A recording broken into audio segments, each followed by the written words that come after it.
Paulinho? Tudo bem?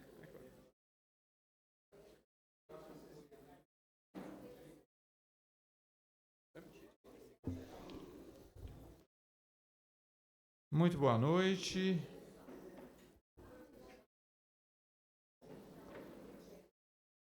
Muito boa noite, amigos. Vamos tomando aí nossos lugares.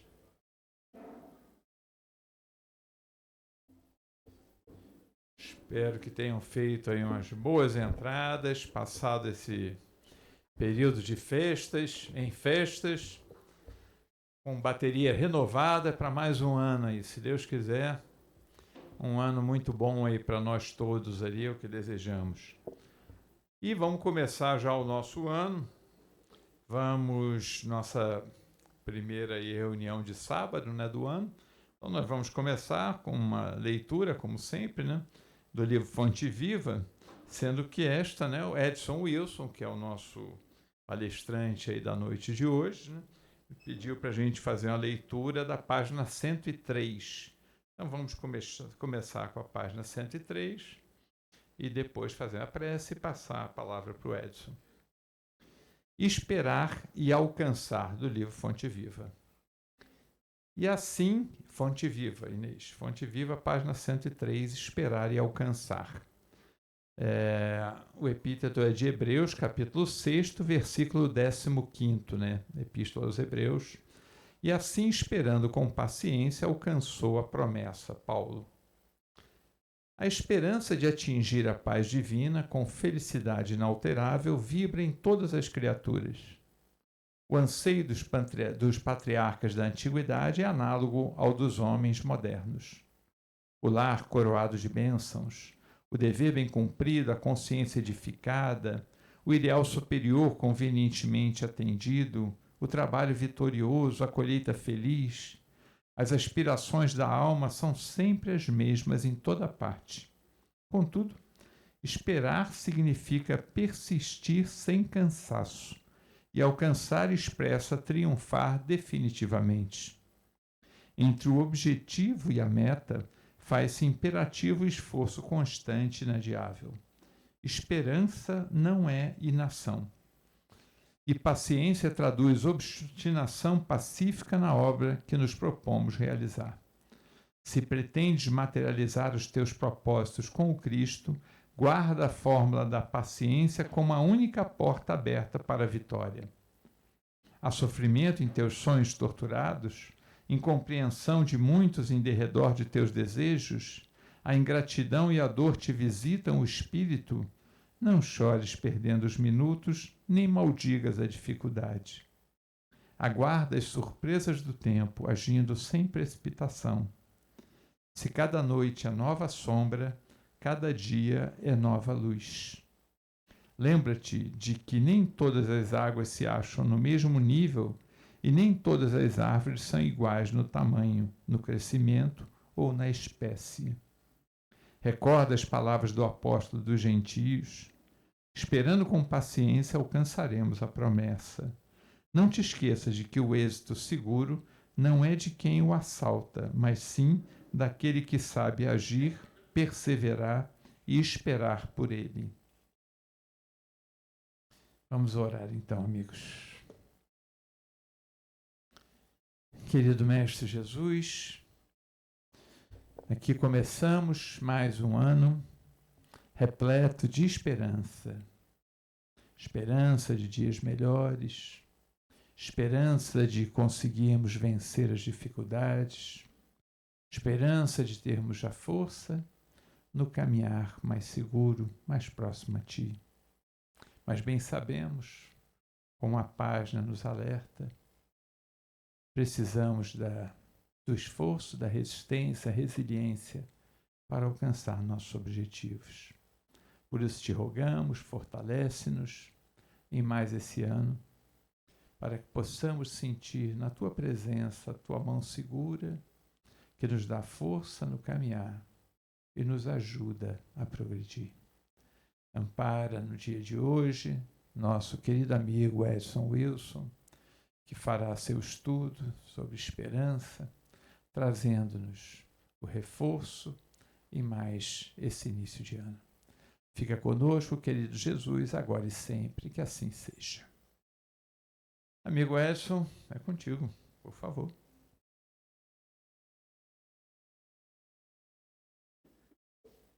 Companheiros, boa noite. Muita alegria nos reencontrarmos aqui no início de mais um ano, calendário terrestre. E observando, no dia 1º, bem de manhãzinha, logo depois das transmissões aí do Réveillon na TV, eu acordei cedinho e fui lavar os pratos da festa. Aí lavando os pratos, olhando as fotos, aí Fortaleza, João Pessoa, Recife, Rio de Janeiro, vai mostrando todas as capitais. Aí sempre perguntaram para as pessoas, o que você quer? Um ano de paz e prosperidade. Todo mundo, a maioria usava paz e prosperidade. Eu achei interessante aquilo. Eu vou explorar, dentro do tema que já estava definido com a Márcia, já há alguns meses atrás, da esperança. Todos nós desejamos. E se todo mundo quer, por que não acontece? Aí que é o problema. Né? Então, relacionado a esse tema, qual o motivo da gente não conseguir? Esse é um tema constante em todos os assuntos que a gente pensa. Eu sei que eu tenho que praticar a caridade, mas eu não consigo fazê-lo como quero. Eu sei que eu tenho que ter paciência, mas não consigo fazê-la como desejaria. Esse esforço caracteriza o nosso processo de redenção. Nós estamos nos esforçando para acostumar com isso até que aconteça naturalmente. Tá? E, com relação à esperança, acontece a mesma coisa. Né? Quem que não tem esperança? A esperança é a base, é a lei de Deus em nós. Nós estamos aqui todos reunidos, a maioria já passamos de uma certa idade, mas um dia chegamos ao mundo, um dia fomos nenenzinho, que a mãe acolheu, o pai não sabia falar, não sabia andar, aí foi alimentado, foi crescendo. Quantas forças aconteceram nessas dezenas e dezenas de anos que nos trouxeram aqui para a gente conseguir a vitória na nossa existência. E o objetivo da criação é esse. Nós estamos fazendo parte desse movimento, mas precisamos, como seres inteligentes e racionais da criação, atingir etapas mais evoluídas que exigem de nós. Não mais aquele automatismo do instinto, mas sim a dedicação espontânea do bem. Então vamos ver sobre a esperança. Eu fiz o meu estudo, aprendi aqui com o meu colega Leonardo, professor, né? Sou professor, coloquei aqui a bibliografia, logo no começo. Todo esse meu estudo foi baseado, procurei colocar na ordem que vão ser apresentadas. E 10 ilustrações de Hilário Silva, vou trazer agora, logo no começo, uma história bem forte sobre a esperança. Né? Evangelho de Mateus e de João, Evangelho de Jesus, Livro dos Espíritos, o Evangelho segundo o Espiritismo, Fonte Viva de Emmanuel, que foi lido a página inicial, que eu pedi para o Mauro, mas tem outras informações também. Vinha de Luz, Vida Feliz, de Joana de Anjos. Aí eu abro uma observação. Esse livrinho, Vida Feliz, é um livrinho pequenininho.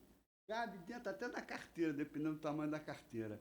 É um livro sensacional, de mensagens pequenininhas que nos convidam à meditação. Eu dou a sugestão para que vocês ou comprem, ou quem já tem, lê com mais intensidade, que a Joana de Anjos não tem uma paginazinha dela, são mais de 200, né? O livro é pequenininho, que a gente não se encaixa, precisando melhorar.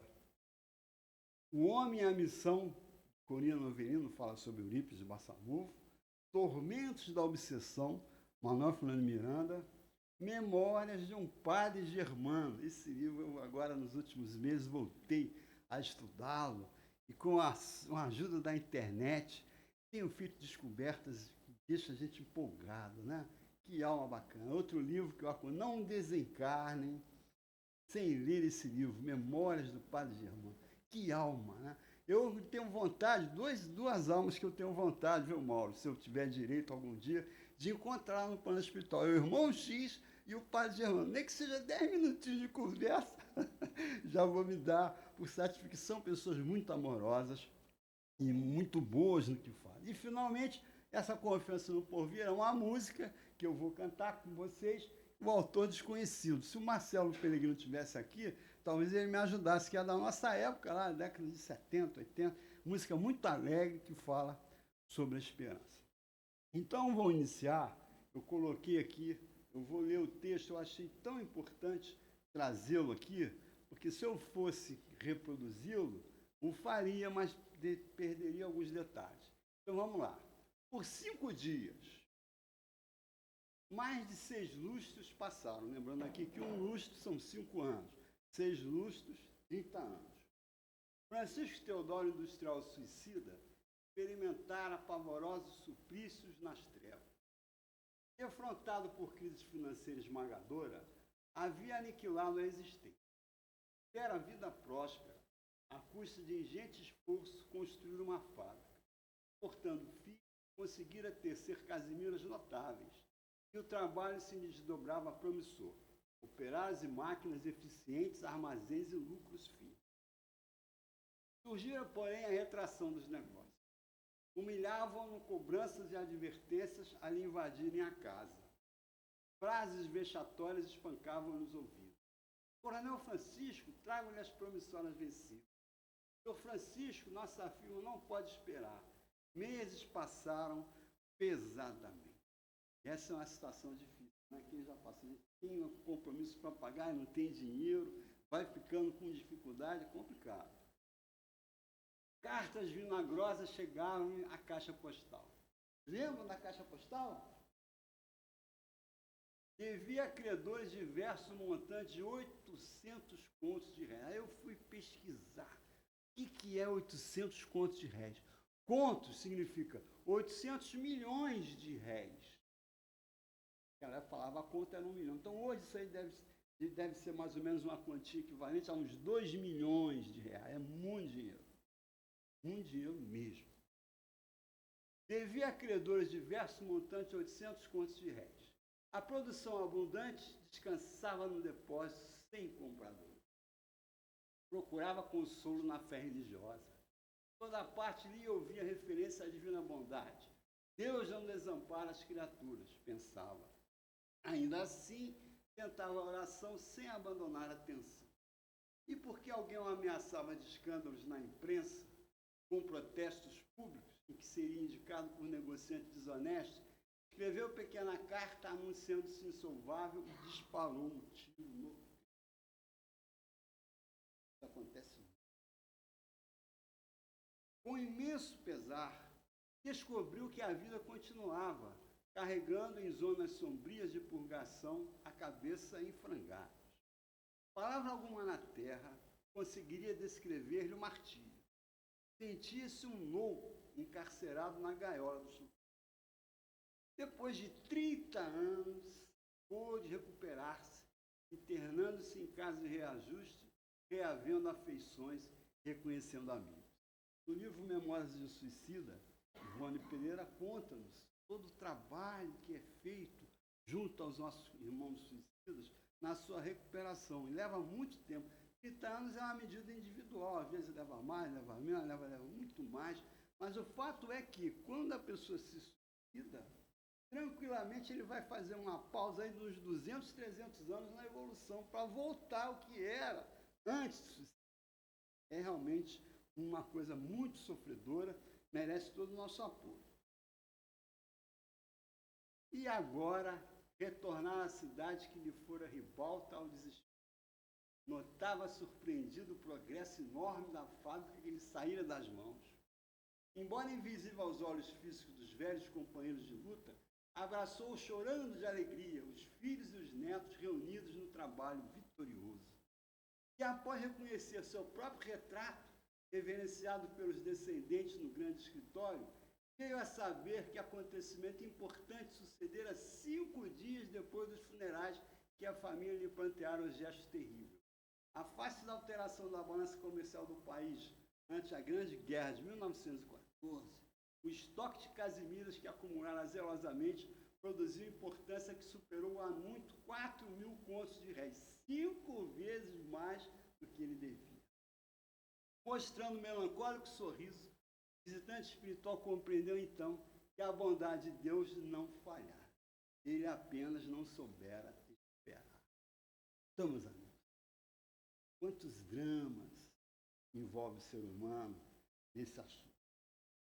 Eu lembro que meu tio contava, um grande amigo dele, executivo do grupo Bozano Simonsen, cometeu suicídio no Natal, na presença de todos os familiares, por causa de um problema semelhante.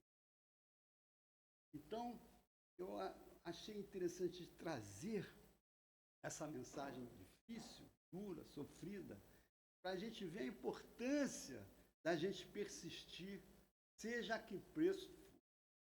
Então, depois desse relato, nós vamos então fazer uma análise rápida sobre a definição de esperança. Eu fui lá, ó. Sentimento de quem vê como possível a realização daquilo que deseja.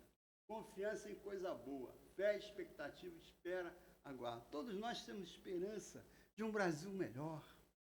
Que a nossa cidade melhore. Todos nós temos esperança.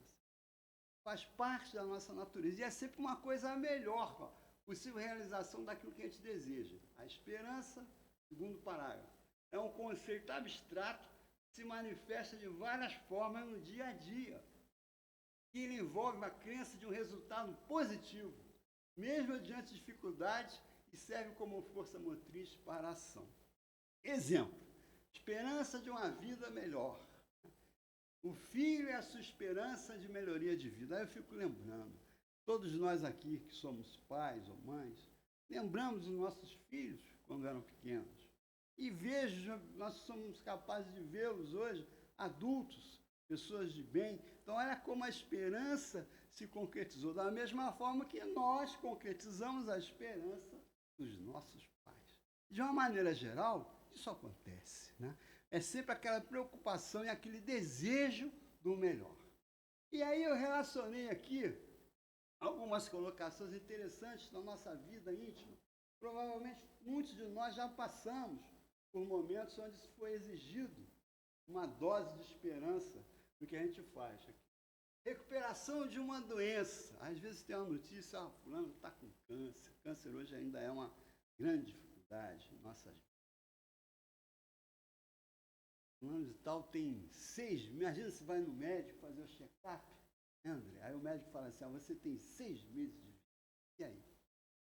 Vida encarnada.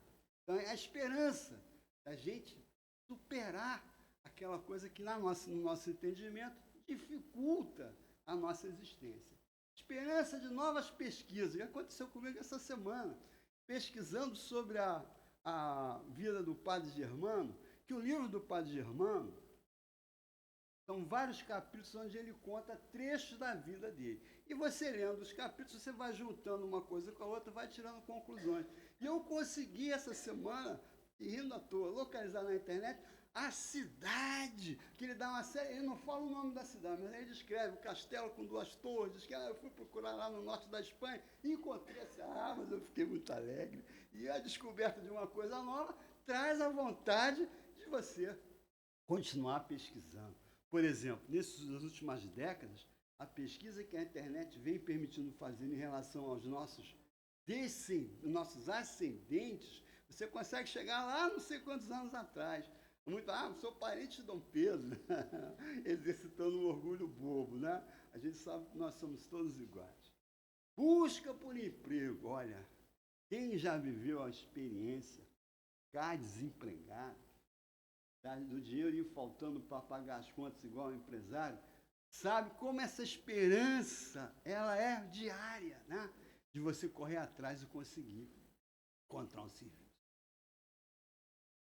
Empreendedorismo também, um cara quando é empresário, né, ele tem que correr atrás para achar a demanda, para ele fazer o serviço. Conseguiu, uma época que era empresário, eu tinha uma firma de construção civil. Então, quando uma obra ia acabando, os empregados já começavam, doutor, nós vamos para onde? Chegar uma outra obra para mandar as pessoas trabalhar. Então, aquela preocupação de você encontrar um lugar, né? Por exemplo, um profissional da medicina, um dentista, quando começa a carreira, abre um consultório, não conhece ninguém ainda, então ele vai daqui, vai dar todo esse esforço, envolve a esperança. Depois que a gente vai conseguindo, a gente relaxa um pouco, mas continua a existir essa necessidade de nós nos esforçarmos para conseguirmos nosso objetivo. Reconciliação, parte ligada à família.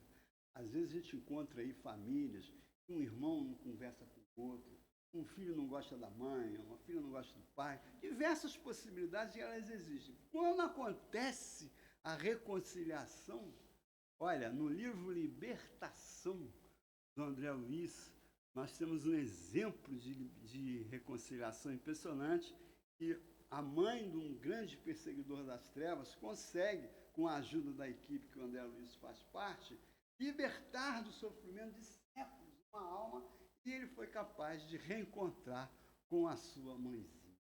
Quer coisa melhor encontrar com a sua mãezinha? A gente vai ficando já numa certa idade, a mãe já desencarnou, eu fico pensando, pô, que beleza vai ser quando encontrar com a mãezinha no mundo espiritual. Às vezes a gente encontra com elas no sonho, não lembra, mas não é a mesma coisa, né? Mas um dia vamos reencontrar. Formação de uma família, bacana, né? Quando a gente conhece, quem aqui imaginaria que a família que tem seria assim quando começou na juventude a namorar? É praticamente impossível isso. Aí você olha para trás, parece que está tudo certinho, mostrando que existia um planejamento patrocinado por essa esperança que simboliza uma ação persistente, conforme a página inicial, ida pelo Mauro, da nossa parte, para conseguir os objetivos. Ativismo social. Eu tenho viajado muito a serviço para o norte do país, a gente vê coisas assim impressionantes, pessoas que se unem, não necessariamente ONGs, para fazer tarefas para ajudar os semelhantes, principalmente os índios, nas dificuldades que eles possuem. Tem a esperança de conseguir melhorar, de conseguir ajudá-los, de conseguir auxiliá-los. E paz em tempos de conflito, né? A gente tem todo aqui um Réveillon, todo mundo, por que você quer paz? Todo mundo quer paz, né? Aí eu vi um videozinho na internet, o cara, umas 10 pessoas com paz, assim, jogando uma pedra, outra quer a paz, né? A paz no plural para trabalhar. Então a paz depende de quem? Depende de nós. Aí eu concluí aqui embaixo, dizendo assim, em todos esses casos, nós vivemos isso aqui. Todos nós, provavelmente, quando eu fui lendo aqui, vocês foram se lembrando de situações em qualquer um desses casos aqui. Em todos esses casos, a esperança não é um desejo passivo, e sim uma motivação ativa, que impulsiona as pessoas a agir, persistir e buscar um futuro melhor. Você quer ver um adolescente, seja ele de qualquer idade, trabalhar, dá um desafio para ele, dá uma provocação. Você não faz, eu faço. Aí, para fazer, ele vai correr atrás, vai vir, porque se sente empolgado por um motivo, uma coisa ativa para conseguir o seu objetivo. Então, vamos lá. Agora vamos recorrer a várias Jesus, Allan Kardec, Emmanuel, que falam da perseverança. Obviamente, eu peguei alguns trechos. O primeiro deles é a parábola do semeador. Aquelas sementes a que ele se refere, né, é o crescimento do reino. Todos nós somos essa semente. E a esperança é que um dia todos aqueles tipos de sementes alcancem aquela última que caiu em boa terra. E mesmo caindo em boa terra, ela deu a 30 por 1, 40, 60, cada um de um jeito, para a gente ter a esperança de melhorar. Por exemplo, essa aqui é a nossa melhor encarnação, todo mundo fala isso. Mas vamos parar um pouquinho e pensar na nossa próxima encarnação. Qual é o nosso desejo? É estar os melhores que estamos hoje. Eu, pessoalmente, faço assim, vou desencarnar, vou passar pelo processo de perturbação natural, né? Quando eu fazer o balanço da existência, eu vou querer planejar a próxima existência, vou entrar em curso, vou fazer aquilo para melhorar a minha ação na próxima existência, que eu quero ser melhor. Todos, não é que orgulho, é necessidade de progresso. Quem quer fazer um curso, quer melhorar, quer aprender, essa é a nossa vida. Nós nunca estamos satisfeitos, a gente quer melhorar, quer crescer, né? E essa esperança do futuro, mesmo com as dificuldades do presente. Quer ver coisa mais assim chata, mais triste? Uma pessoa sem esperança, uma pessoa pessimista. Muitas vezes até tem gente que vive situações dificílimas, né? Mas não pode abandonar, porque se Deus tem a sua lei, vamos dizer assim, tudo que existe, esse universo que nos envolve, obedece uma lei perfeita, imutável, eterna. Nós fazemos parte dessa lei. Então, todas essas conotações que a gente ainda tem dificuldade, a esperança, a vontade de Deus nos ajudar, ela é constante. Como é que a gente não percebe sempre isso? Porque nós não estamos em sintonia constante com ele. Mas quando estamos, a gente sente esse benefício. E faz, e produz. Então, esse esforço diário é o que caracteriza o espírita. Nunca está satisfeito, por melhor que faça, pode fazer melhor. Aí eu lembro, já falei isso também no meu avô, eu era pequeno, todo domingo, nós morávamos lá no Flamengo, e meu avô morava no Catete com a minha avó. Todo domingo a gente ia lá de tarde fazer o culto e tal. Aí teve uma semana assim, final de ano, eu consegui passar com a média 8 em matemática. Aí minha avó falou assim, é isso, fala lá para o seu avô que você tirou a média 8 em matemática. Vovô, tirei a média 8. Poderia ter tirado 10. Ele sempre quer exigência, mas é um convite a gente melhorar. Né? No livro do Padre Germano, tem tiradas sensacionais. Ele conta a infância difícil que ele teve, que ele foi criado pelos padres no convento. E lá eles tinham uma vida muito rígida, não podiam manifestar nenhum sentimento em relação a ele. Então ele cresceu friamente, ninguém dava a ele um carinho. Ele se refere apenas aos 2 cachorros de terra nova que tinham no convento, que brincavam muito com ele. Até que uma vez, quando ele foi sair para viver fora, numa outra aldeia, um bambambam lá do convento chamou e falou, eu gosto muito de você, mas eu não posso demonstrar o meu carinho por você. Então, às vezes, acontece isso. A gente não percebe o ambiente que nos envolve, mesmo assim, nos ajudando a conseguir as coisas. Esperança do futuro. É óbvio que a nossa próxima existência, eu falo isso sem errar, será melhor do que essa. E se nessa a gente está se esforçando para melhorar, né? Não tem como não ser assim. Depende de cada caso e a gente ainda tem muita coisa para escolher nessa vida. Vamos lá. Essa é sensacional. Ele falou a Marta, teu irmão há de ressuscitar. Marta, irmã de Lázaro. Né? Imaginem vocês, que vocês perdem um irmão querido, já adulto. A morte que nós já passamos, morte de pai, de mãe, de parente, é um sofrimento muito doloroso. E ele chega e fala assim, teu irmão há de ressuscitar. Então, essa informação aí é para todos nós. Nós vamos, mesmo passando pelos maiores sofrimentos do planeta, conseguir vencer.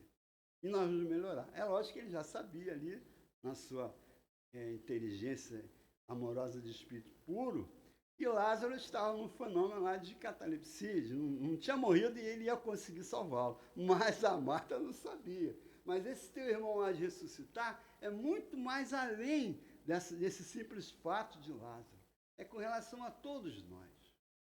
Quantos problemas nós já passamos na atual encarnação e no passado que a gente não lembra. E então os problemas, na nossa ação errada no passado, traz as consequências na nossa atual existência. E nós vamos passando pelas dificuldades que a esperança nos ajuda a manter sempre firme o objetivo e não desistir. E não desistir. Basicamente, essa é a receita. O Senhor nos reergue. Então, como é bom a gente sentir que ela... Vamos dar um exemplo prático. Você tem um parente que está muito ruim. 2 meses atrás, uma tia minha desencarnou lá em Franca. Ela tinha visitado ela em agosto, já estava mais ou menos. Então, a gente fica sempre torcendo para que aconteça o melhor. Só que a gente não sabe qual é o melhor. O que é o melhor? É continuar encarnado ou desencarnar? Nós, espíritas, temos esse conhecimento que a vida se desenrola em 2 planos. No plano encarnado e no plano desencarnado. A vida ela é a mesma, ela é uma só. Então, esse nos reerguer, quando acontece um fato desse, você, puxa, graças a Deus, quando tem uma notícia de uma coisa que estava aguardando um desfecho muito ruim, isso não acontece. Então a gente fica mais à vontade, com uma vontade maior, mais esperançosa de continuar. Allan Kardec, todos vocês conhecem. Allan Kardec, eu peguei aqui algumas questões, né? Parte 4, como é o nome da parte 4 do Livro dos Espíritos? Das Esperanças e Consolações. Última parte, didaticamente, Kardec deixou para o final, né? E ela vai falar sobre a vida futura, a reencarnação e a evolução. Falando em esperança, a esperança é uma coisa futura. Mesmo que seja momentânea, mas se refere à posição futura. Eu vou conseguir, eu vou atingir o objetivo, eu vou ficar livre dessa doença. E na questão 933, ele menciona que o Espiritismo dá a certeza de um futuro melhor, alimentando a esperança. Aí é sofrimento do materialista. Quando a pessoa materialista não acredita em nada depois da morte, vivencia uma experiência de uma perda familiar, é um sofrimento muito grande. Não tem como acabar. A gente espírita até já acostumou, sabe que a morte não existe, né? Quem tem a oportunidade de participar de grupos mediúnicos, conversa semanalmente com os desencarnados, né? E vê que a vida continua. Mas, se você não acredita, você sofre. Na questão 941, vai falar da morte. Afirma que o justo não teme a morte porque a fé lhe dá certeza do futuro e a esperança de uma vida melhor. Temer a morte, acredito que nenhum de nós teme. É diferente de você não querer morrer. É diferente, né? Ninguém aqui quer desencarnar, ninguém. Aí eu lembro também, meu pai, nos últimos tempos da vida dele, falava assim, espírita, ó, desencarnar, morrer, eu não quero morrer, não. Mas se eu morrer, eu vou achar bom. Que vai reencontrar, que vai recuperar. A gente vai ficando mais velho, vai ficando limitado pelas dificuldades do corpo, né? E quanto mais idoso a gente vai ficando, maiores vão ficando os problemas. E quando você desencarna, você fica livre dessas coisas, volta a ter aquela leveza da juventude, né? Isso é uma boa, né? Para quem merece, né? Aí essa 961, essa questão aqui, Kardec pergunta, qual o sentimento que domina os homens na hora da morte? Ele fala assim, dúvida para os céticos, materialistas, não sente nada. Temor para os culpados e a esperança para os homens de bem.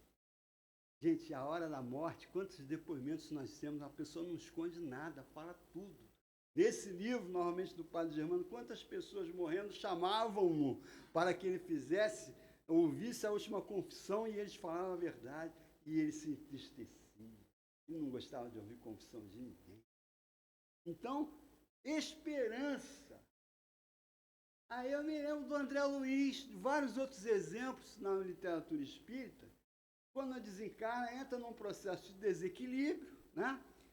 E lá pelas tantas, quando se lembra de orar, a oração traz o benefício. Então, se a gente criar o hábito de rezar todo dia, desencarnou, está no sufoco, faz uma oração.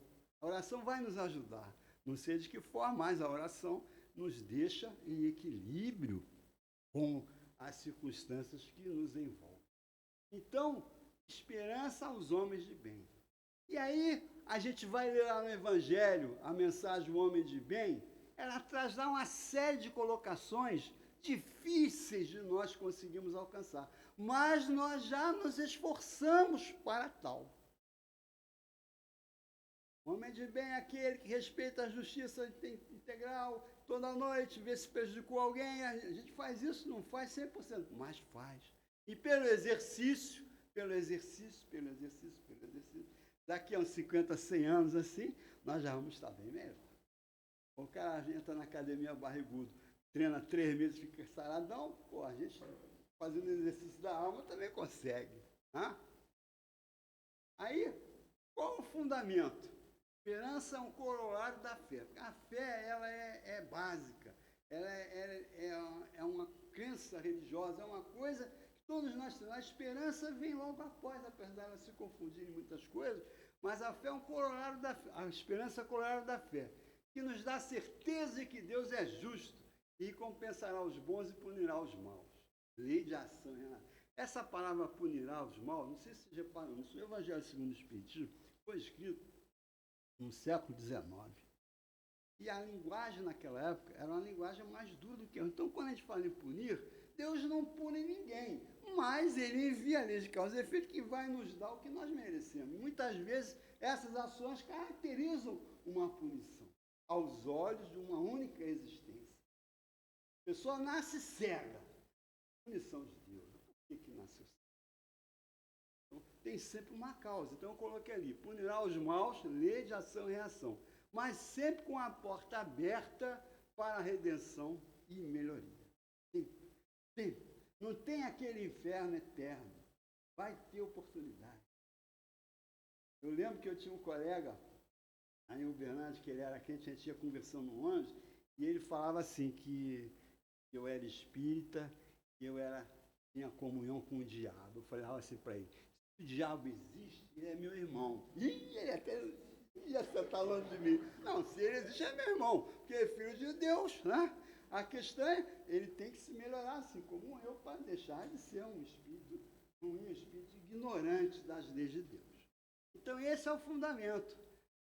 Colorado da fé, sempre com a porta aberta para a redenção e melhoria. É difícil, meus amigos, a gente ter esse olhar misericordioso que os espíritos superiores têm.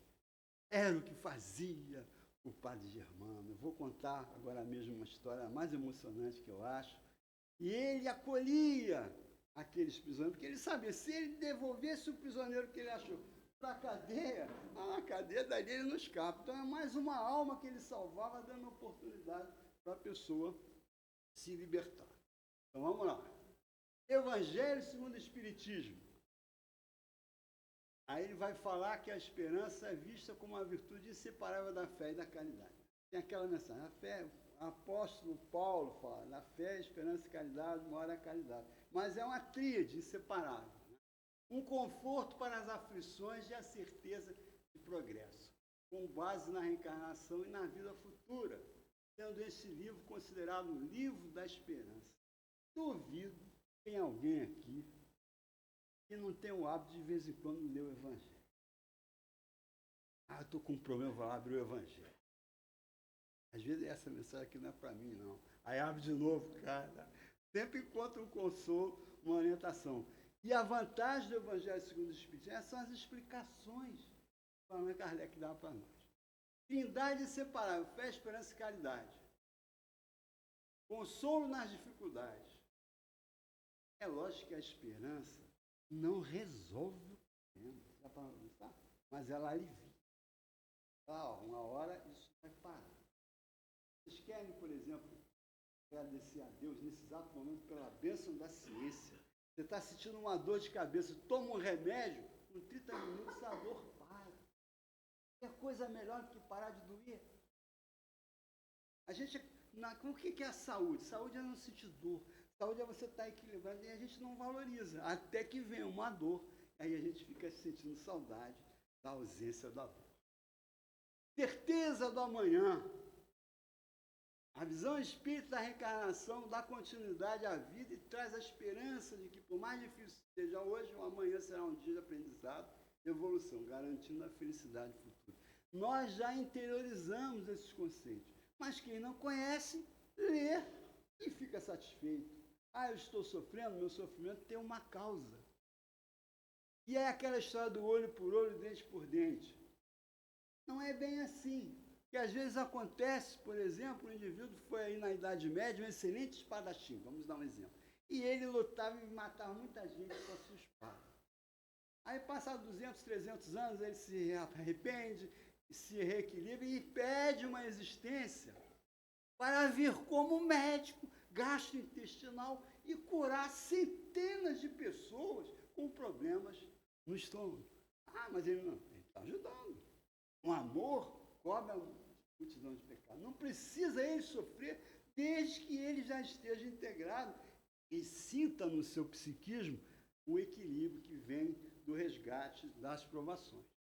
Então, a certeza do amanhã. Tem alguém aqui que não acredita no amanhã? Todos não acreditamos. Todos. Mesmo porque a gente não sabe do amanhã. A gente pensa logo no desencarnar. Será que, como é que vai ser 2026? Quantas pessoas amigas e conhecidas deixaram a Terra no ano de 2025? Companheiros nossos, amigos nossos. Nós temos aqui recentemente desencarnou nossa companheira Geni Boechat, grande trabalhadora espírita da cidade, lá do Aristides Silva. Desencarnou vários companheiros, parentes, amigos, faz parte da vida. Um dia vai acontecer conosco, que nós estejamos preparados com o patrocínio da esperança. Imagina, pô, vai desencarnar, vai chegar lá na alfândega, né? Pô, o cara foi espírita a vida inteira, fazia palestra e me apresenta essa ficha aqui, que história é essa? Não tem desculpa, nós temos que nos esforçar. Temos os nossos limites, mas a vida nos dá as oportunidades para tal. Foco na caridade. A verdadeira esperança se manifesta na prática da caridade, pois fora dela não há salvação. E o bem feito hoje garante a recompensa no futuro. Puxa. E contra o materialismo, finalmente. Lá no Livro dos Espíritos, o Kardec questiona os espíritos superiores, ele fala que o maior inimigo do espírito é o materialismo, combater as ideias materialistas que levam ao sofrimento, levam às dificuldades imensas, ignorância do mundo espiritual. Então, o espiritismo refuta o nada materialista e o destino fixo, oferecendo a esperança na evolução contínua e na possibilidade de reencontro familiar após a morte. Esse reencontro após a morte, nós não podemos esquecer, nós vamos reencontrar também com aquelas pessoas que nós não nos dirigimos tão bem assim. O André Luiz encontrou lá com a empregada dos pais dele e ele tinha um relacionamento esquisito com ela. A gente encontra. E lá no Livro dos Espíritos tem uma pergunta, se eu não me engano, ao final 961, fala uma coisa que me chama a atenção. Você, quando encontrar com as pessoas, não abaixar os olhos.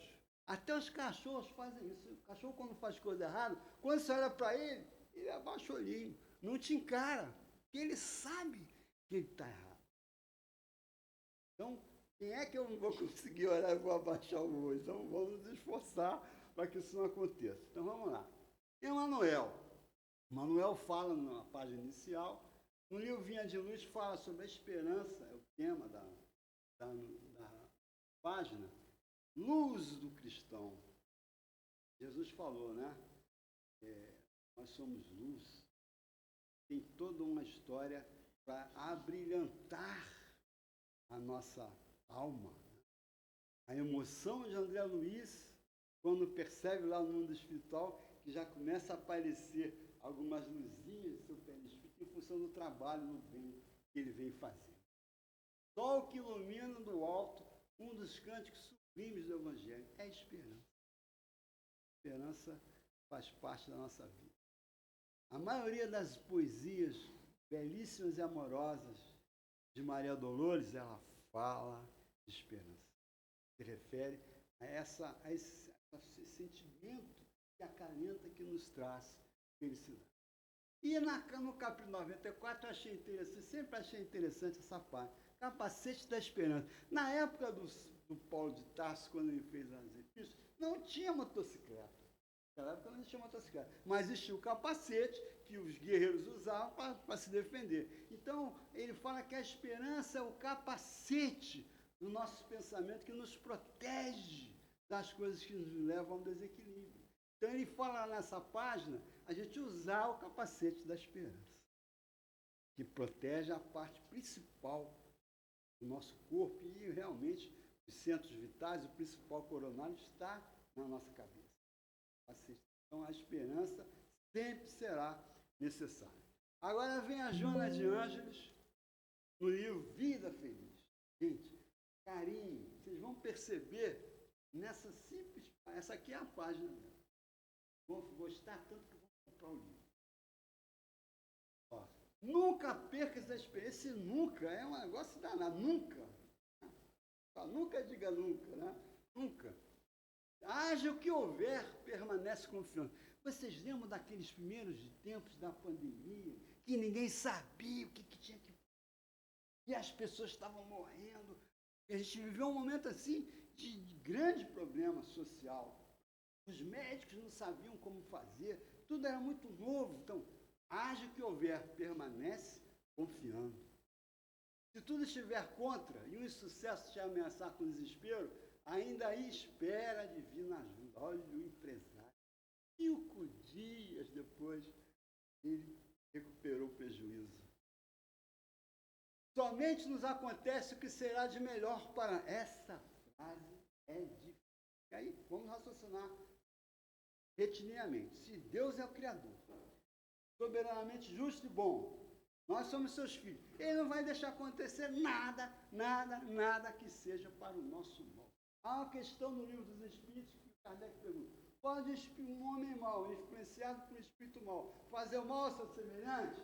Responde: não, Deus não permitiria. Então, como é que a pessoa sofre o mal? Sofre o mal porque está em sintonia, está dentro dele aquilo, e ele padece sofrimento. Então, nada nos acontece que não seja pela vontade de Deus. É óbvio que tem as consequências dos nossos atos ruins, temos que ser responsáveis para recolhê-los. A lei de Deus é de amor. O amor tudo pode, tudo faz. Quando pensares que o socorro não te chegará em tempo, se continuares esperando, descobrirás alegre que ele te alcançou minutos antes do desastre.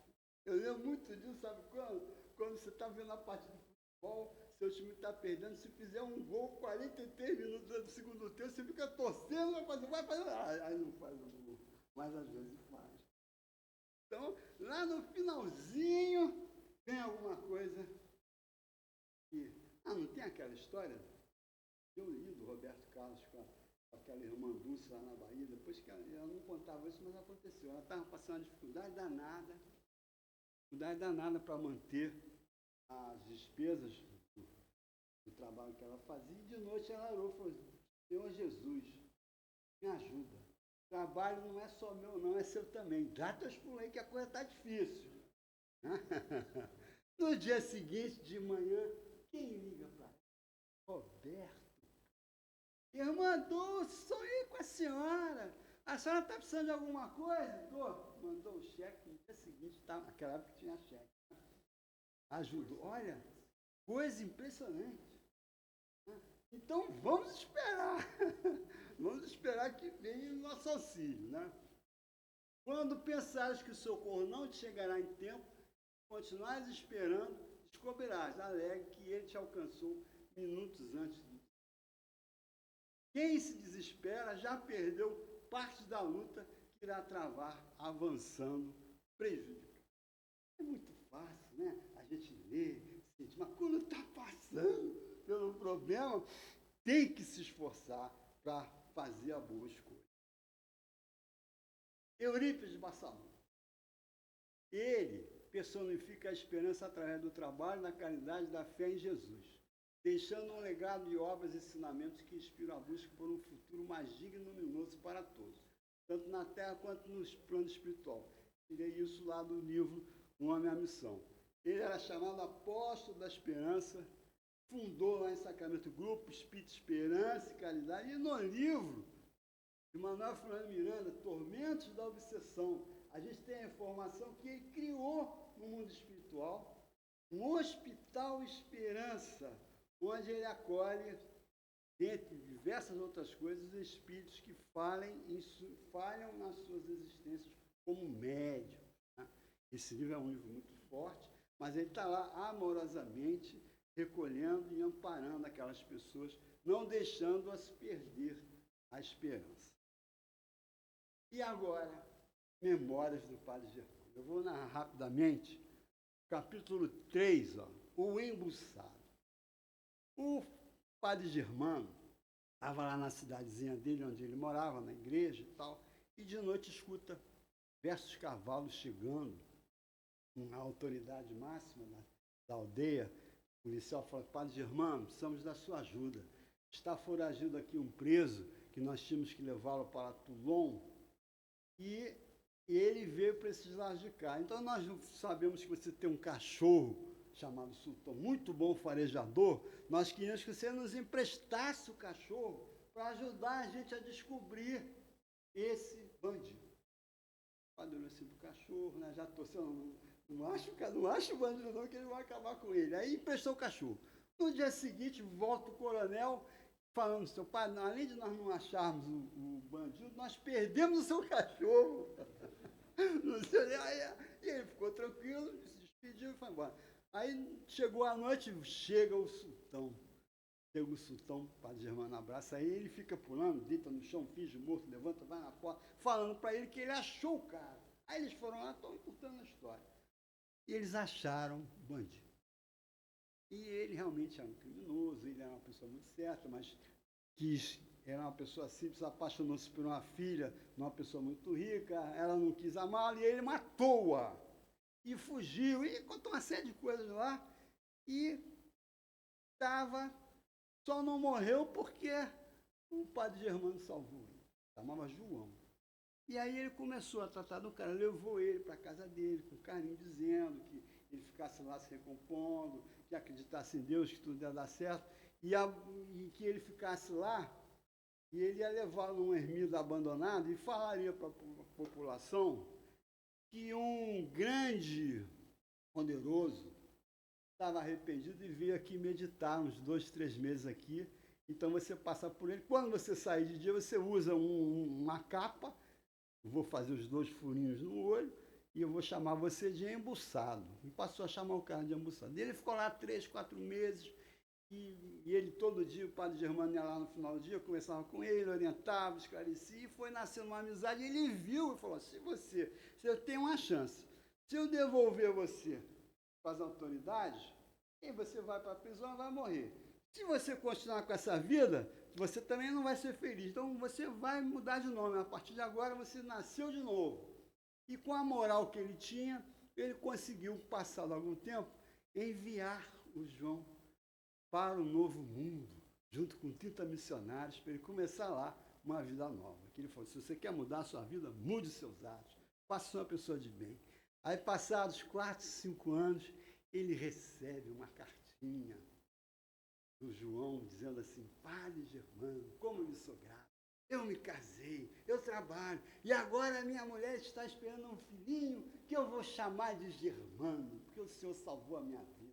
E aí aquele clima assim bacana, eu acho que no livro ele conta rapidamente, mas você vê a alegria dessa alma do padre Germano em ter conseguido salvar, dar esperança de modificação a um criminoso. Ele sabia que se ele levasse o criminoso para a prisão, dificilmente ele se renovaria. Então, com isso, essa história tem várias outras assim emocionantes, e ele se dedica, e ele achava ruim, porque ele se considerava uma pessoa muito sofrida, e ele acreditava que em vidas passadas muita coisa errada ele tinha feito para sofrer o que ele sofria agora. Então, não vou falar muito mais para vocês comprarem o livro, ler o livro. Se comprar o livro e não gostar, fala comigo que eu pago o valor vocês dão no livro, porque vão gostar. Dificilmente o cara não vai gostar desse livro. Memórias do Padre Germano. E aí, para concluir, confiança no porvir.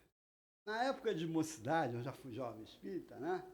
A gente aprendeu uma música, porque a geração dos nossos pais, a geração anterior à nossa espírita, eram as músicas assim, muito devagarzinho. Muito, começava a cantar, aí dormia. Já mais alegre, né? Então, em algumas músicas que são vagarosas, eu mudo o ritmo, né? O autor não está aqui mesmo para reclamar, mudo o ritmo e fica uma coisa mais alegre. Então, nós vamos cantar essa música aqui. Eu vou cantar primeiro, né? Vocês vão ver que coisa gostosa que fala sobre a esperança, confiança no porvir. É a...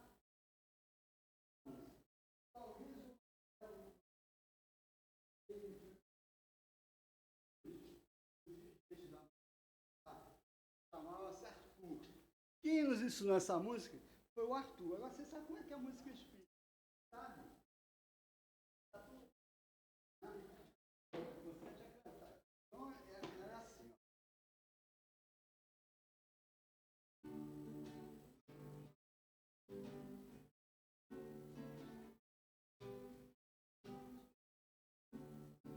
Eu vou cantar primeiro, depois você acompanha. Ó,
Amigos, boa noite novamente. Obrigado, Edson, aí, como sempre, né, a gente já falando do Edson, já imagina o violão chegando aqui. Hoje a gente já estava falando ali, esperando o Edson, falei, daqui a pouco vem ele com o violão aí. Ó. Então, começar o ano já com o violão do Edson, maravilha. Oi? O Edson falou sobre esse livro Memórias do Padre Germano, e ele contou sobre essa questão do embuçado, né? E é um capítulo que eu gosto muito, né? Adoro. E um dos primeiras jornadas, nem sei se você sabe disso, Edson, uma das primeiras jornadas de estudos espíritas que em Teresópolis, a primeira GET que eu vim, não sei se primeiro ou segundo, Cacilda. Eu não sei porque a gente estava falando sobre julgamento, né? E aí eu trouxe esse caso do embuçado, né? E fizemos, Leonardo, fizemos um júri. Aí montamos assim na sala assim um júri para as pessoas julgarem o Padre Germano nesse ato dele de proteger um criminoso, de não entregar ele para a justiça, de mandar ele para o Brasil, né? Não esquece que o Novo Mundo ele veio para o Brasil, né? E portanto expondo outras pessoas. E aí a gente, assim, depois de conversar sobre o caso, todo mundo feliz com o Padre Germano, fala, agora vamos fazer um tribunal, um júri para julgar. Aí você viu como é difícil julgar, não é? Não? Oi? É. Sentença era a absolvição dele, mas assim, contrariando todos os princípios jurídicos, na verdade, que ele infringiu todos. Todos. E ainda assim, ele é o Padre Germano. Observa como é difícil, né? Como é difícil a gente. Aí a gente tem a pretensão de julgar os outros. É muito difícil, amigo, é muito difícil. E o Padre Germano é um bom exemplo disso, né? Outro exemplo assim, interessante nesse capítulo, assim, também, não quero dar spoiler não, mas quando ele fala com o sultão, né, quando na verdade eles pedem o sultão para ajudar, né, e ele olha para o sultão, o Padre Germano olha para o sultão e mentalmente fala para o sultão para não entregar. Quer dizer, uma passagem interessante para o sultão. Né? Sultão, eu estou devendo para minha amiga Valéria uma palestra sobre animais ainda, eu vou fazer aqui, se Deus quiser. Mas o sultão.